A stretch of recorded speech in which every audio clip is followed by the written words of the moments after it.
it's Tai Goodwin, your Bankable Brilliance Mentor, and I want to share something with you that's really been bugging me a little bit lately as I've talked to my clients and even prospective clients. So, one of the things that will kill your business and kill your vision is indecisiveness. If you're not able to make decisions in your business, it will cripple you. And there are four areas where I've seen coaches, holistic practitioners, and consultants really struggle with making decisions, and it is really hurting your business. The first one is making a decision about who you're going to serve, who your audience is. Now, listen, you can resist this idea until your business goes broke, but it doesn't change the fact that in order for you to be successful at marketing, and positioning your services, you really need to focus on a specific target audience. You do not have the ability to serve everybody in the world, and you definitely don't have the budget to market to everyone in the world. My goal when I work with clients is to get you in the right room. Here's what I mean by that. Here in the Twin Cities, we have the Minnesota Vikings.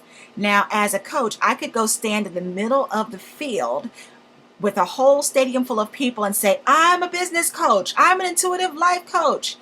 I want to help you market your message without selling your soul. I can yell that at the top of my lungs as loud as I wanted with billboards and pictures and all that stuff flashing up. First of all, it's going to annoy people because that's not what they're there for. And second of all, it's not the right place for me to send that message. Now, imagine another room. It's a smaller room. But imagine that in this room, I am speaking to a whole group of women who are coaches, holistic practitioners, and consultants. They really need help with marketing, and they need help in monetizing their expertise by creating products and programs. The minute I walk in that room and announce what I do, I've got the attention of every single person in that room.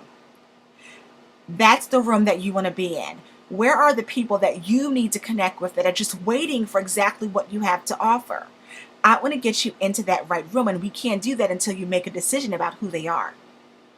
Once you make a decision about who's in that room, I can help you fill it, I can help you find them, and I can help you market to them. But you've got to make that decision. Another decision you've got to make is, what are you going to do? I know what it's like to want to be a Jill of all trades, or you just have so many things that you really like doing that it's hard to figure out which ones to promote and which ones should be the priority. But listen, you've got to make a decision where you're going to start. You may have 5 talents that you love to use, and that's fantastic. But if you try to use all 5 of those talents at one time, you'll be in trouble.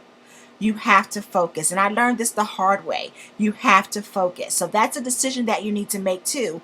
What are you going to do? How are you going to serve that audience that is hungry for exactly what you have to offer? Another decision that you're struggling with is your pricing. Now listen, I know that it feels a little bit scary when you're asking people to pay you for services. It's going to feel scary until you get more comfortable with it, but you've got to do it.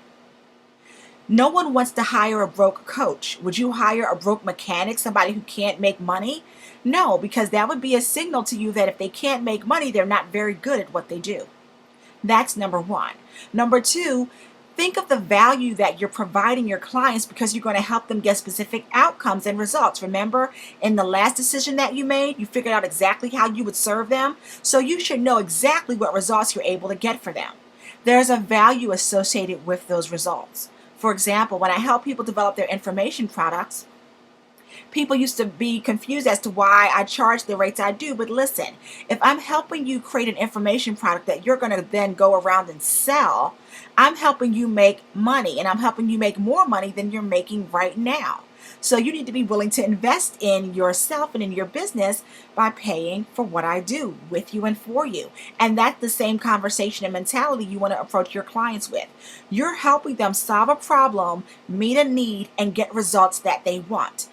Those results and those outcomes have a value associated with them, in addition to the value you bring in your expertise, your ideas, and just who you are and what you're offering them.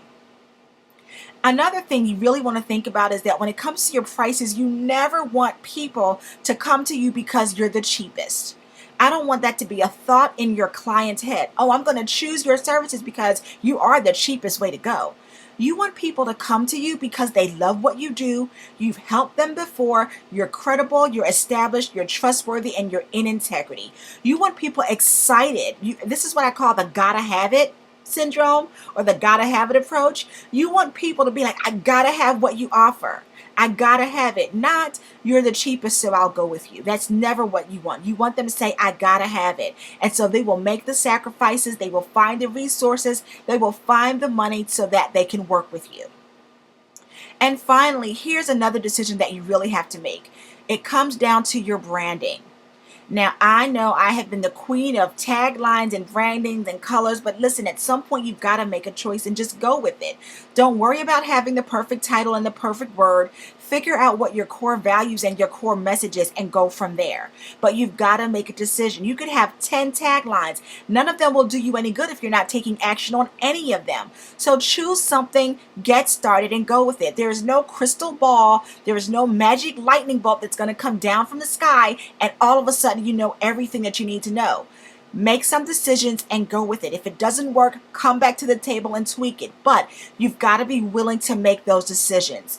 If you don't make those decisions, you're going to stay as what I call a disciplined wisher. You'll always be wishing and wishing that you could, or wishing that you had more clients, wishing that you had this opportunity. But trust me, when you don't make those decisions, you are shooting yourself in the foot. You're missing out on opportunities. And most of all, you're missing out on serving the people that really need the brilliance that you bring into the world. So that's my message for you today. As always, live on purpose, work your passion, practice prosperity, and I will see you online. Bye for now.